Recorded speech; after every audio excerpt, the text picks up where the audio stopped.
Sometimes a minor mishap can turn an otherwise safe situation into a life-or-death emergency. I'm William Shatner. Tonight, true stories of bravery and teamwork on Rescue 911. We begin on July 4th, 1990, as Tom and Gigi Weedock and their two young boys enjoyed a warm summer day at the beach near their home in Mattituck, New York.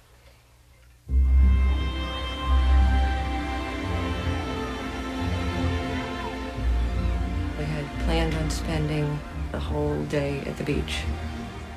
It was very crowded because it was a holiday. It was about 3 o'clock in the afternoon. Danny and Chris and some other friends decided to dig a hole. They had come out of the water, so I was not keeping my eagle eye on them. But I was glancing over to see where they were playing.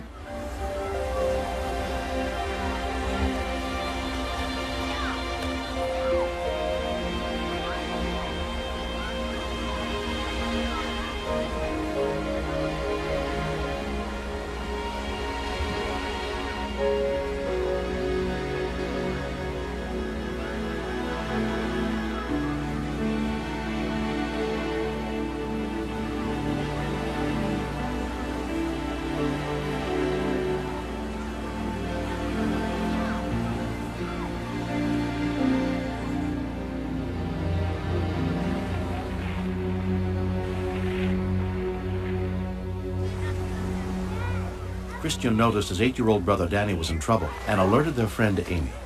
He said, "Amy, look." So I went over there, and we built the air holes so we could breathe, but the sand kept going in the holes. I was telling him, keep digging and keep digging.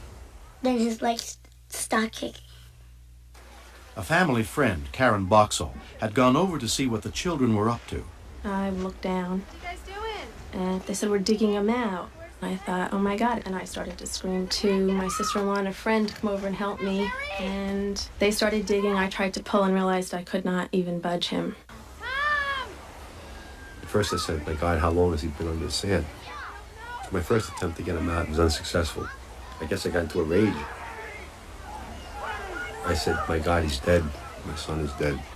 My first reaction was to run and get help, and then I realized I could help myself. I could help Danny. His mouth was full of sand. He was not breathing. And I went to do CPR, and there was no breath in me to give him. At that point then, I went numb. His face was so blue. I thought he was gone. I really did. When we continue. He was just barely breathing. It was scary. I thought this little boy was going to die in front of us. When a sand tunnel that 8-year-old Danny Weedock was digging caved in, it buried him under hundreds of pounds of sand. By the time the boy was pulled out, he had stopped breathing. A bystander ran to call for help. Police and fire emergency, Raina. We have an emergency on the 6B Road beach. What's the problem? Some children were burying a child in the sand. Nobody noticed it. The child is all blue.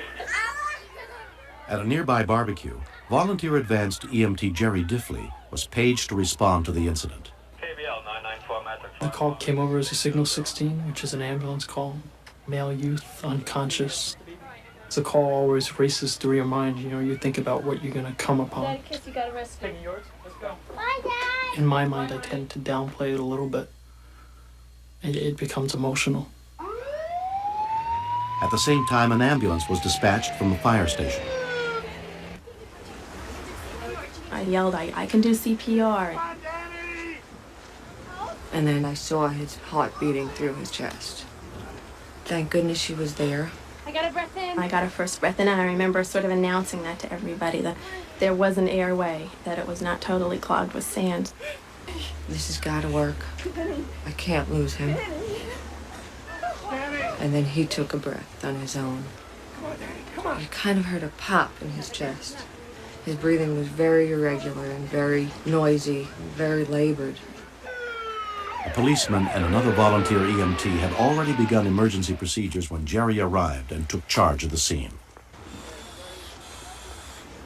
When I first got there, we were administering oxygen by forcing air into his lungs.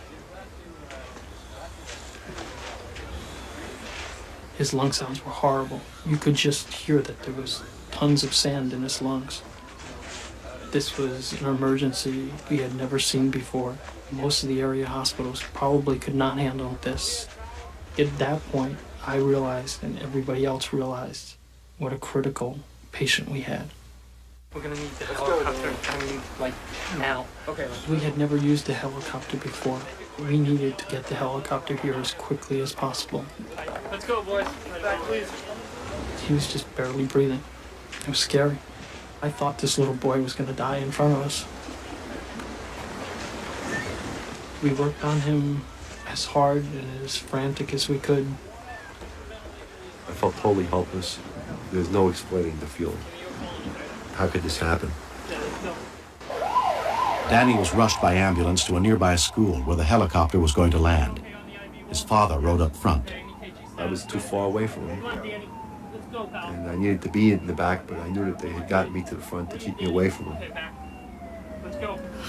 128/78. Right, somebody count respirations for We me. didn't have too many more minutes left for this little kid. I guess the thought that went through my mind at that point is, had I made the right decision calling for the helicopter? We thought it was still some minutes away. As soon as we got to the school, you could hear the helicopter coming over the trees. And that was the best sight in the world. Stand back out of the way. They brought Danny out, and I walked over and I said, please, let me give him a hug and a kiss.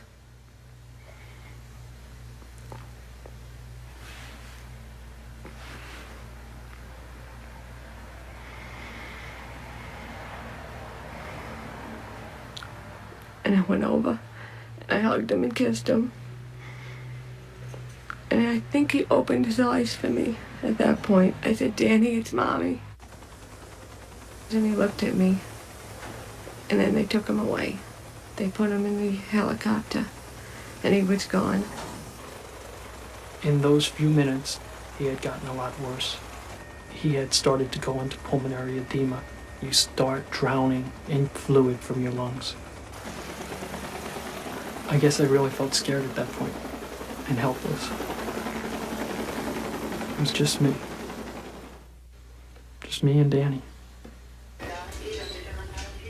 30 minutes after Danny was pulled out of the sand, he arrived at University Hospital in Stony Brook. Pediatric specialist Dr. Phil Ubell was in charge of the emergency room that day. We proceeded to treat him like a drowning. Sand and fluid in Danny's lungs were cutting off his supply of oxygen. They had to suction it out. Even if he survived, he might have already suffered permanent brain damage. Very good.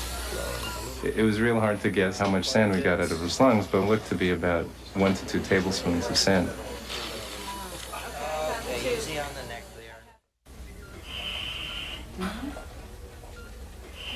You don't realize how much you love them until you see them, just laying there. How precious they are to you. Is he going to be all right? Is he going to be able to do all the things that he loves to do? He turned his head to look at me, and I saw those blue eyes. Oh, it was incredible. Just incredible. I get goosebumps just thinking about it.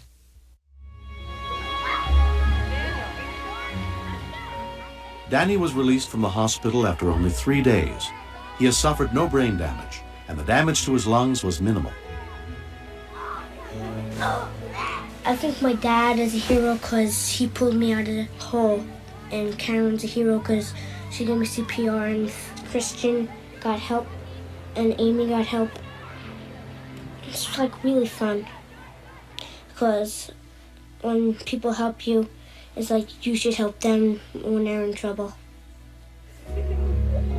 If you want to dig, don't dig any tunnels. If it's a really deep hole, just don't dig any tunnels in the hole, because what happened to you might happen to me. What happened to me might happen to you. Recently, Danny and his parents had a chance to thank Jerry Diffley and the team of rescuers who helped save their son's life. I think they're fantastic.